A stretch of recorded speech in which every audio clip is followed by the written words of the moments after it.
ყოვახიძემ საბოლოოდ მაინც ნაცების ბრალიაო იმათმა იყიდესო და ჩვენ ქიმიკოსები ხوارვართ რო შეგვემოწმებინა ან ხარისხი ან ვარგისიანობა ან შემადგენლობაო თავარი მოყვება ინსტრუქციაო ანუ ნაცებმა დაუბარის კოდსებს ხალხი ძალიან თუ გაჭედავს ეს შეასხი თვალებში და დაიშლებიანო ამათმაც მთავრობის რომელსაც ესენი ეძახიან სისხლიან რეჟიმს ნაყიდი რაღაც ნივთიერება რომელსაც ეხატა ჩონჩხი ჩამოიღეს თარ და ნაცების ნაყიდია ცუდი ხო არ იქნება გაურიეს წყალში და მიუშვეს ხალხს რა მაგრამ ბიჭო ისინიც რო ჩუმად არიან და ხმას არ იღებენ ან ვიყიდეთ ან არ ვიყიდეთ ან რა ვიყიდეთ არც ეს ჟურნალისტები იმათთან არ მიდიან და არ ეკითხებიან ბიჭო თქვენ გაბრალებენ და რა იყიდეთ თქვენ მაინც გითხარით ანუ ხო ლოგიკურია რა მაგრამ არა ორივეს რო ნაჭამია გაიგე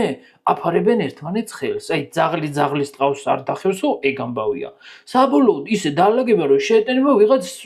დამლაგებელ ლამარას რომელმაც არეცხი ფხვნილი და რავი მათეთრებელი სითხე დადო უადგილო ადგილას და ეგ იქნება რა აი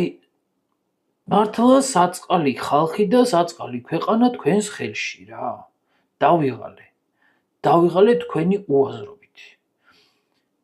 წავედი მე დაგიხოციათ ერთმანეთი სხვანაირადაც ვიტყოდი მაგრამ არ შეიძლება ბავშვები მიყურებენ всё